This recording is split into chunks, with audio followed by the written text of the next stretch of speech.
बाल परी और टकली लड़की के सुनहरे बाल। एक समय की बात है, किशनगंज गांव में एक लड़की रहती थी जिसका नाम था प्रीति। वैसे तो वो दयालु और बहुत प्यारी थी, लेकिन वो दिखने में बिल्कुल भी सुंदर नहीं थी। उसके सर पर एक भी बाल नहीं थे, जिस कारण सभी लोग उसका मजाक उड़ाया करते थे। ऐसे ही एक दिन प्रीति कॉलेज जा रही थी कि तभी रास्ते में कुछ लड़कियां उसे देखकर हंसते हुए बोली,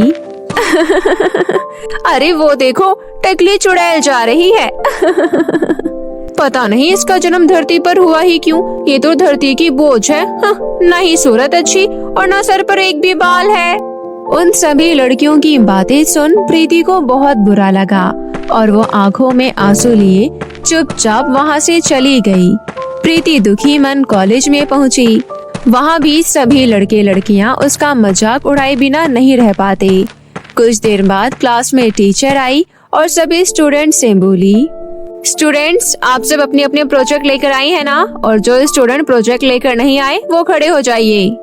तभी कुछ स्टूडेंट के साथ प्रीति भी चुपचाप खड़ी हो गई। ये देख टीचर बोली, अरे प्रीति, तुम प्रोजेक्ट लेकर क्यों नहीं आई? मैडम, मैंने प्रोजेक्ट बहुत मेहनत से बनाया था पर लाना भूल गई। इतने में क्लास की एक लड़की हंसते हुए बोली, मैडम, इसे याद कहाँ से रहेगा, इसके सर पर बाल नहीं है ना, इसलिए सबको सर के ऊपर से निकल जाता है। इतना कहते ही पूरी क्लास हंसने लगी। ये देख प्रीति की आंखों से आंसू बहने लगे, पर वो करती भी क्या। फिर टीचर ने सबको डांट कर चुप कराया। बेचारी प्रीति को अपने घर में भी ताने सुनने को मिलते, क्योंकि घर में उसकी सौतेली माँ कावेरी उसे चैन से जीने नहीं देती। प्रीति जब घर पहुँचती है, आ गई महारानी अपनी मनहूस शक्ल लेकर, पूरा दिन कॉलेज में बिता कर आती है, घर का काम क्या तेरी मरी हुई माँ कर करेगी? माँ, आप मेरी स्वर्गवासी माँ को कुछ मत कहिए, मैं घर का सारा काम करके ही कॉलेज जाती हूँ। मुझसे ज्यादा जुबान मत लड़ा, अपनी मरी हुई माँ के साथ मर क्यों नहीं गई? अपनी स्वर्गवासी माँ के बारे में सुनकर प्रीति को बहुत बुरा लगा और वो रोते रोते अपने कमरे में जाकर अपनी माँ की तस्वीर के सामने बैठकर रोने लगी। प्रीति घर का सारा काम करती थी, लेकिन काम में गलती होने पर उसकी सौतेली माँ कावेरी उसे खूब मारती थी। एक दिन प्रीति किचन में बर्तन धो रही थी, तभी गलती से उससे कांच का ग्लास छूटकर नीचे गिर जाता है और वो टूट जाता है। इस बात पर कावेरी उसे बहुत मारती है। माँ, मुझे छोड़ दो, मुझे मत मारो, बहुत दर्द हो रहा है माँ। कहीं जाकर मर क्यों नहीं जाती? कोई भी काम ढंग से नहीं करती। लगता है भगवान ने तुझे बाल के साथ सर पर दिमाग भी नहीं दिया। नाशपीटी कहीं की, जब देखो तब नुकसान पर नुकसान करती रहती है। माँ, आप हमेशा मेरे साथ ऐसे कड़वे बोल क्यों बोलती हो? क्योंकि तू है ही इसी लायक। जा यहाँ से और जल्दी से काम निपटा। कावेरी की एक बेटी भी थी, उसका नाम था नेहा। नेहा दिखने में बहुत ही सुंदर थी, इसलिए उसे अपनी सुंदरता पर बहुत घमंड था। इस पूरी दुनिया में मेरी जैसी सुंदर लड़की और कोई नहीं है। झील सी नीली आंखें, गोरे गाल और लंबे नागिन जैसे बाल किसी के भी नहीं है। वाओ, मैं कितनी ब्यूटीफुल हूँ। नेहा और प्रीति एक ही कॉलेज में पढ़ती थी। जहाँ प्रीति पढ़ाई में बहुत होशियार थी, वहीं नेहा को पढ़ाई में बिल्कुल भी दिलचस्पी नहीं थी। वो बस अपनी सहेलियों के साथ मौज मस्ती किया करती। कॉलेज में टीचर से प्रीति की तारीफ सुन नेहा को बहुत ईर्ष्या होती। वो अपनी सहेलियों के साथ मिलकर उसे परेशान करने का एक भी मौका नहीं छोड़ती थी। फ्रेंड्स, देखो, मैं आज मार्केट से फैशनेबल हेयरबैंड लेकर आई हूँ। वाओ यार, ये हेयरबैंड तो बहुत ही सुंदर है। क्या मैं एक बार अपने बालों पर लगाकर देख सकती हूँ? हाँ, क्यों नहीं। इतने में वहाँ प्रीति आई। तभी नेहा बोली, लो आ गई मैडम अपना टकला चांद लेकर। नेहा, ये तो तेरी बहन है ना, इसे भी कभी अपने साथ शॉपिंग करने ले जाया कर। इसका भी तो मन करता होगा मेकअप किट और हेयरबैंड वगैरह खरीदने का। क्या यार, तुम भी पागल हो? तुम्हें दिखाई नहीं दे रहा? ये गंजी अपने सर पर हेयरबैंड कैसे लगाएगी? और ना ही ये सुंदर है, चाहे जितना भी मेकअप किट लगा ले, रहेगी काली बंदरिया की बंदरिया ही। ये कहते हुए सभी जोर जोर से हंसने लगे। तभी वहाँ टीचर आई और सभी चुप हो गए। Good morning students. आज आप सबके लिए बहुत अच्छी न्यूज है। हमारे कॉलेज में बहुत बड़े लेवल का फैशन शो होने वाला है, इसलिए आप सब उसकी तैयारियां अभी से शुरू कर ले। ये सुन नेहा खुश होते हुए बोली, वाओ फैशन शो, फिर तो मैं ही सबसे सुंदर दिखूंगी और विनर भी मैं ही बनूंगी। हाँ यार, तुम्हारी जैसी ब्यूटीफुल लड़की इस पूरे कॉलेज में नहीं है, विनर तो 100% तुम ही बनोगी। तभी कुछ लड़कियों को फैशन शो की चर्चा करते देख प्रीति मन ही मन बोली, काश मैं भी फैशन शो में हिस्सा ले पाती। तभी नेहा की सहेली आरती हंसते हुए बोली, अरे इस टकली को तो देखो, लगता है फैशन शो में भाग लेने का सपना देख रही है। ये उजड़ा चमन और काली शक्ल देखकर कोई भी इसे स्टेज पर कदम भी नहीं रखने देगा, हिस्सा लेना तो दूर की बात है, क्यों फ्रेंड्स? प्रीति को सबकी बातों का बहुत बुरा लगा और वो बिना कुछ कहे घर लौटकर स्वर्गवासी माँ की तस्वीर के आगे रोने लगी। माँ, मुझे अब छोड़कर क्यों चली गई? कोई मुझसे प्यार नहीं करता, हर कोई बस मेरे गंजेपन का मजाक उड़ाता है। मुझे भी अपने पास बुला लो ना माँ, मुझे नहीं जीना इस दुनिया में। तभी कावेरी चिल्लाते हुए बोली, अरे आते ही किसका माता मनाने लगी? कमरे से बाहर निकल और जल्दी से खाना बना, नेहा बेटी आती ही होगी। इतने में खुश होते हुए नेहा कॉलेज से घर आई और माँ कावेरी से बोली, माँ मुझे पैसे चाहिए, मुझे अपने लिए मेकअप किट और एक सुंदर सी ड्रेस खरीदनी है। अगले हफ्ते कॉलेज में फैशन शो कंपटीशन होने वाला है, मुझे उसकी फुल तैयारी करनी है। अभी पिछले हफ्ते ही तो तुमने पैसे लिए थे बेटा। हाँ, पर वो पैसे तो मैंने घूमने फिरने में खर्च कर दिए। ओह अच्छा ठीक है बेटी, पहले कुछ खा लो, सुबह तुम कॉलेज नाश्ता किए बिना ही चली गई थी। वहीं पास में खड़ी प्रीति ये सब सुन रही थी। फिर वो हिम्मत कर सौतेली माँ कावेरी से बोली, माँ मुझे भी कुछ पैसे दे दो, मैं भी फैशन शो में हिस्सा लेना चाहती हूँ। ये सुनते ही कावेरी भड़क गई और बोली, तुझे शर्म नहीं आई पैसे मांगते हुए? एक तो हमारे टुकड़ों पर पल रही है, ऊपर से तुझे पैसे चाहिए? ना शक्ल सूरत अच्छी, ना सर पर बाल। मेरी बेटी की बराबरी करने चली है महारानी। अरे माँ, ये मुझसे बहुत जल्दी है और फैशन शो जीतने के सपने देख रही है मैडम। पता नहीं इसे अपने ऊपर किस बात का घमंड है, उजड़ा चमन काली बिल्ली कहीं की। प्रीति दुखी होकर घर से बाहर निकल गई और रोते रोते गांव के पास एक जंगल में चली गई। इस कठोर दुनिया से ये जंगल बेहतर है, यहाँ कोई तो होगा जो मेरे दुख को समझेगा। ये कहते हुए प्रीति जंगल के काफी अंदर चली गई। तभी उसे अचानक जाल में एक हिरण दिखाई दिया जो जाल से बाहर निकलने की कोशिश कर रहा था। ओह बेचारा हिरण, लगता है किसी शिकारी ने शिकार करने के लिए जाल बिछाया होगा और बेचारे हिरण फंस गया। मैं अभी इस प्यारे हिरण को जाल से बाहर निकालती हूँ। ऐसा कहकर प्रीति ने हिरण को जाल से बाहर निकाला। हिरण खुशी से यहाँ वहाँ उछलने लगा और प्रीति के इर्द गिर्द घूमने लगा। जाओ प्यारे हिरण, अब तुम आजाद हो, जी लो अपनी जिंदगी, मेरा क्या है, मैं जीकर भी क्या करूँगी अब। ये कहते हुए प्रीति रोने लगी। तभी वहाँ एक चमत्कार हुआ और हिरण गायब हो गया। उसकी जगह एक सुंदर सी बाल परी प्रकट हुई। उसे देखकर प्रीति बोली, अरे ये क्या मैं कोई सपना देख रही हूँ? नहीं प्रीति, ये सच है, मैं बाल परी हूँ। मैं हिरण के रूप में तुम्हारी परीक्षा ले रही थी। तुम बहुत ही दयालु हो, मैं तुमसे बहुत प्रसन्न हूँ। मुझे बताओ तुम्हारी क्या समस्या है? फिर प्रीति ने रोते रोते बाल परी को सब कुछ बताया। सब कुछ सुनकर बाल परी ने कहा, तुम्हारी कहानी बहुत दुख भरी है, मैं तुम्हें आशीर्वाद देती हूँ। तुम्हारे सर पर सोने के बाल आ जाएंगे और तुम बहुत ही सुंदर दिखने लगोगी। इतना बोलकर बाल परी अदृश्य हो गई।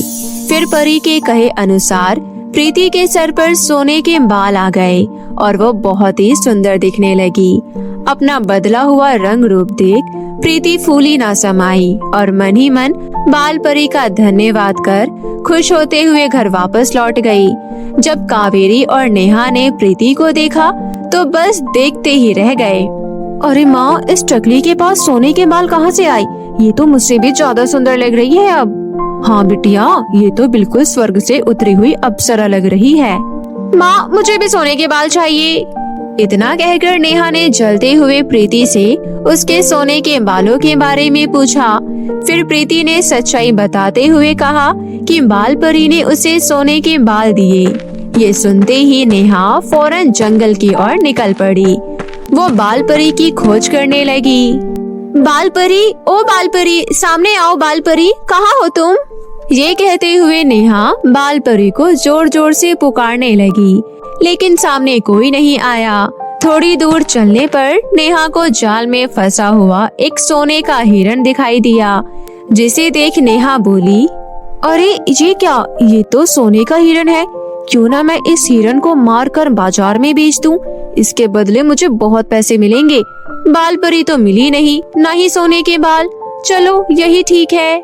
ये सोचकर नेहा जैसे ही हिरण को मारने के लिए आगे बढ़ी, तभी वो हिरण गायब हो गया और गुस्से में बाल परी प्रकट होते हुए बोली, लड़की, तुम बहुत ही लालची और पापी हो, तुम्हें इसका दंड जरूर मिलेगा। तुम्हें सोने के बाल चाहिए था ना, मैं तुम्हें श्राप देती हूँ, तुम्हारे सारे बाल झड़ जाएंगे, तुम काली हो जाओगी और तुम्हारे चेहरे पर बहुत सारे दाग धब्बे हो जाएंगे, तुम बिल्कुल बदसूरत लगोगी, बदसूरत। इतना कहकर बाल परी अदृश्य हो गई। वहीं नेहा के सारे बाल देखते ही देखते सच में झड़ गए। उसके चेहरे पर कई सारे दाग धब्बे भी हो गए, वो बिल्कुल बदसूरत लगने लगी। अरे अरे ये क्या हुआ, अब मैं अपनी शक्ल किसी को कैसे दिखाऊंगी? ये कहकर नेहा रोने लगी। उसे उसके किए की सजा मिल गई। उस दिन के बाद से नेहा ने कभी घर से बाहर कदम नहीं रखा। अपनी बेटी की ऐसी हालत देख कावेरी बहुत दुखी हुई। फिर उस दिन के बाद से दोनों माँ बेटी ने कभी प्रीति को परेशान नहीं किया। वही फैशन शो के दिन प्रीति तैयार होकर कॉलेज पहुंची। सबकी निगाहें प्रीति पर टिक गई और फैशन शो की विजेता बन प्रीति सोने के बालों की वजह से हर जगह फेमस हो गई और खुशी खुशी अपना जीवन यापन करने लगी। बहुत समय पहले की बात है, जब इस पूरी दुनिया में सभी लोग हंसी खुशी से रह रहे थे। उस समय दुनिया में कहीं भी बुराई नहीं थी। लोग एक दूसरे की मदद करते थे और हंसी खुशी एक साथ रहते थे। जैसे जैसे लोगों का विकास होता गया, कुछ लोग अपनी जिंदगी में आगे बढ़ गए और कुछ लोग अपनी जिंदगी में पीछे रह गए। आगे बढ़ने वाले लोग और आगे बढ़ना चाहते थे, इसलिए वो लोगों की मदद करना बंद कर देते हैं और धीरे धीरे करके बुराई बढ़ने लगती है और लोगों में ईर्ष्या और भेदभाव की भावना पैदा हो जाती है। तभी गरीब लोगों की मदद करने के लिए परियों ने हमेशा अपने आप को आगे रखा, परंतु बुराई को भी आगे बढ़ाने के लिए चुड़ैलों ने जन्म लिया और बुराई को आगे बढ़ाया। ये कहानी उस समय की है जब चुड़ैल लोग और परी लोग के बीच में घमासान युद्ध होता है। सभी परियों की जीत होती है, परंतु चुड़ैल परी लोग से बहुत सारा सामान चुराकर दुम दबाकर भाग जाती है। चुड़ैल के हिस्से में बहुत सी चीजें आ जाती है, परी तारे का 1/3 हिस्सा और परियों की कुछ जमीन, जिस पर चुड़ैल अपना राज चलाने लगती है और वहाँ पर हमेशा अंधेरा रहता है।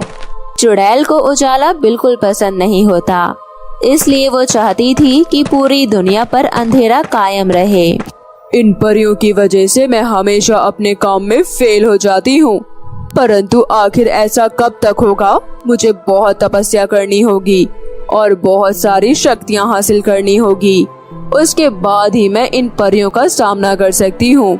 मुझे इस काले लहंगे की शक्तियों को बढ़ाना होगा, परंतु इसके लिए मुझे पृथ्वी से एक मासूम और ईमानदार लड़की की जरूरत होगी।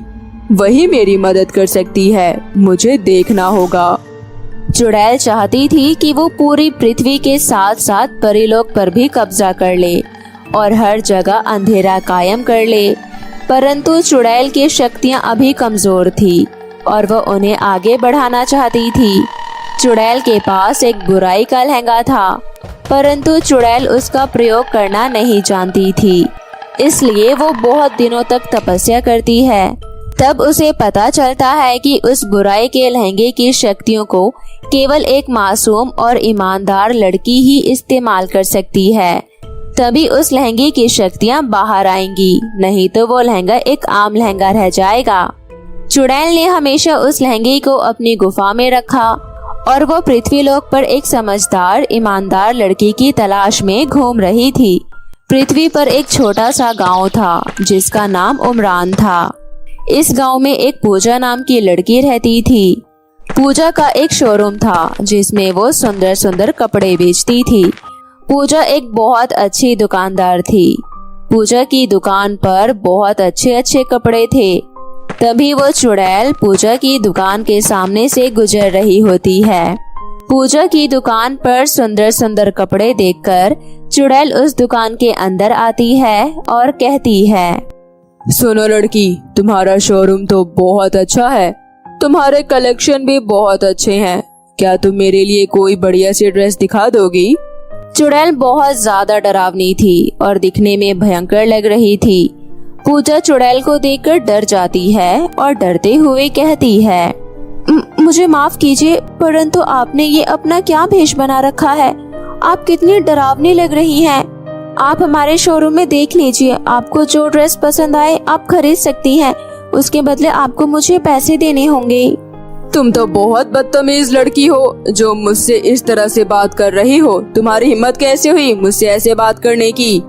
मेरा नाम कायरा है और मैं यहाँ पर कपड़े खरीदने आई हूँ, समझ गई? अगर तुम अपनी खैरियत चाहती हो तो मुझे जल्दी से अच्छे अच्छे ड्रेस दे दो। पूजा चुड़ैल की इतनी मोटी और भारी आवाज सुनकर बहुत डर जाती है और वो डरते डरते चुड़ैल को अपने शोरूम की ड्रेस दिखाने लगती है। चुड़ैल को बहुत सारी ड्रेस पसंद आ जाती है और वो उन सभी ड्रेस को ले लेती है। चुड़ैल उन ड्रेस को ट्रायल रूम में पहनकर देखती है। चुड़ैल उन कपड़ों में बहुत खूबसूरत लगने लगती है। अरे वाह, कमाल हो गया। वाकई में तुम्हारी दुकान पर बहुत अच्छी अच्छी ड्रेस है। मुझे तुम्हारे ये कलेक्शन देखकर बहुत अच्छा लगा। मैं अपनी बाकी के दोस्तों को भी तुम्हारे इस शोरूम में जरूर भेजूंगी।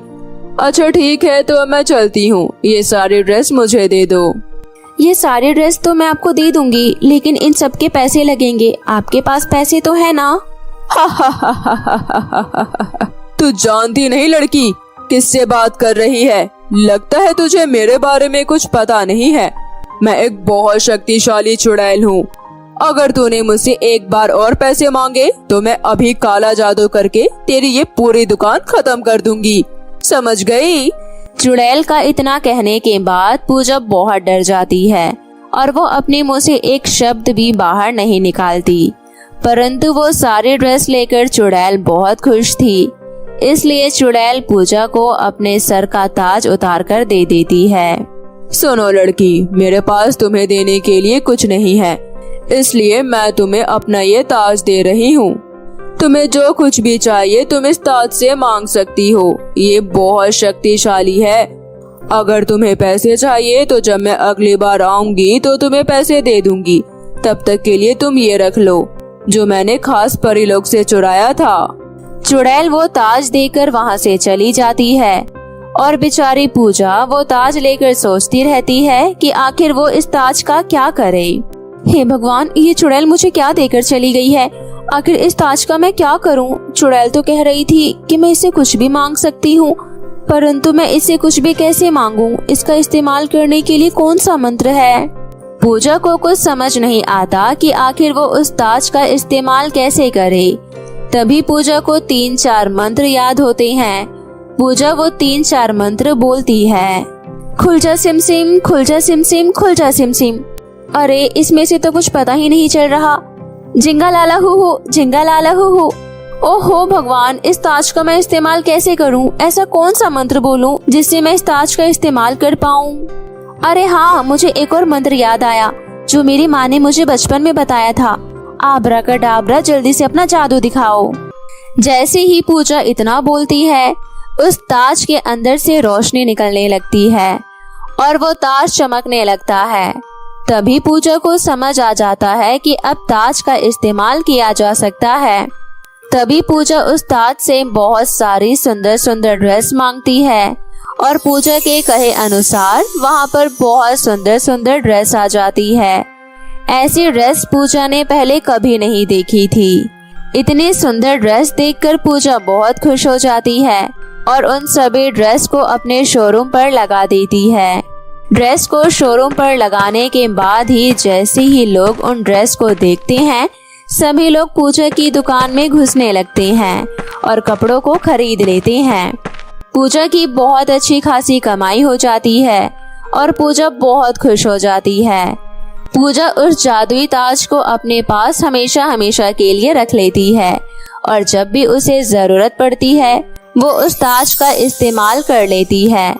तभी एक दिन दौरे पर चुड़ैल फिर से निकलती है और वो देखती है कि पूजा की दुकान अब बहुत बड़ी हो गई है और उसके पास अब बहुत सारे पैसे भी आ गए हैं। चुड़ैल पूजा की दुकान के अंदर जाती है। तभी वो देखती है कि ताज तो बहुत चमक रहा है और पूजा उससे बहुत सुंदर सुंदर ड्रेस मांग रही है। चुड़ैल ने कभी उस ताज का इस्तेमाल नहीं किया था क्योंकि चुड़ैल को उस ताज का इस्तेमाल करने का मंत्र मालूम नहीं था। ए लड़की, मैंने सब देख लिया है कि तुम किस तरह से इस ताज से इतनी सारी ड्रेस ले रही हो। मैं कह रही हूँ जल्दी से ये ताज मुझे वापस कर दो और इसे इस्तेमाल करने का मंत्र मुझे बता दो। नहीं, मैं तुम्हें इस ताज का इस्तेमाल करने का मंत्र कभी नहीं बताऊंगी।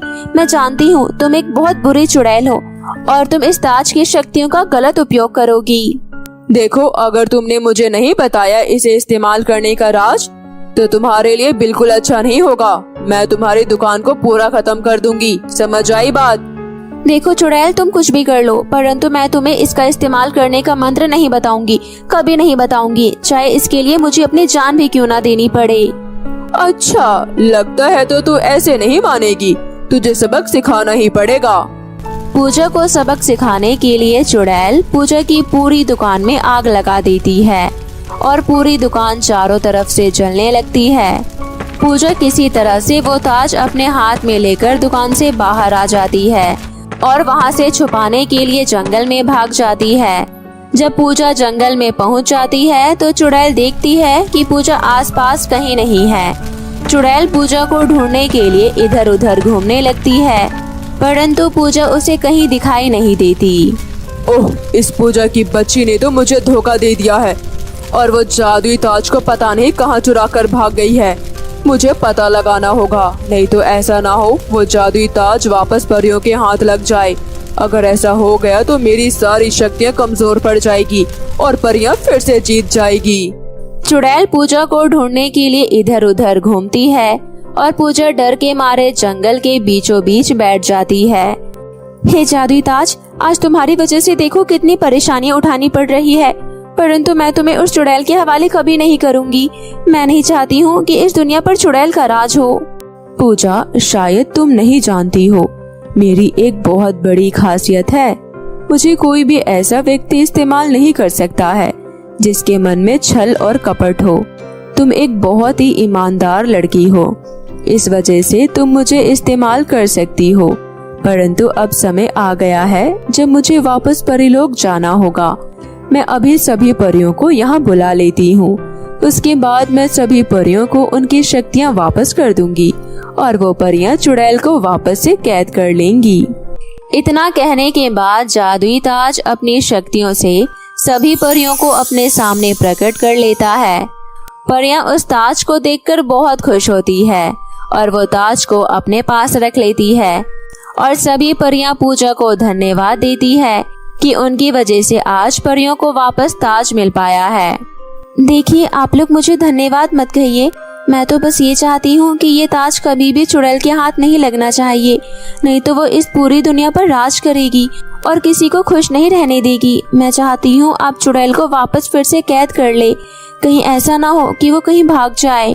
नहीं पूजा, ऐसा नहीं हो सकता। चुड़ैल कितनी भी दूर क्यों ना चली जाए, वो हमारी नजर में रहेगी। हम उसे अभी कैद कर लेंगे, परंतु तुमने हमारी मदद की है, इसलिए हम तुम्हें वो जादुई काला लहंगा देना चाहते हैं जो चुड़ैल से वापस हमें मिला है। तुम ये लहंगा रख लो, इस लहंगे की मदद से तुम हमेशा खुश रहोगी। तुम्हें जब भी किसी चीज की आवश्यकता हो तो तुम इस लहंगे से मांग सकती हो। क्या सच में मैं इस लहंगे से नई और खूबसूरत डिजाइन के लहंगे भी मांग सकती हूँ? हाँ पूजा, तुम इस काले लहंगे से कुछ भी मांग सकती हो। इस लहंगे को भी केवल ईमानदार लोग ही इस्तेमाल कर सकते हैं। अगर तुमने जरा भी छल कपट करने की कोशिश की तो इस लहंगे की शक्तियाँ खत्म हो जाएगी। नहीं, मैं कभी इस लहंगे की शक्तियों का गलत इस्तेमाल नहीं करूंगी। पूजा परियों को धन्यवाद देती है और वो लहंगा लेकर वापस अपनी दुकान पर आ जाती है और लहंगे से बोलकर अपनी दुकान को फिर से पहले के जैसा कर लेती है और पूजा अपनी दुकान चलाने लगती है। वहाँ परियां चुड़ैल को वापस अपनी जादुई शक्तियों से कैद कर लेती है और फिर से बुराई का खात्मा और अच्छाई की जीत हो जाती है।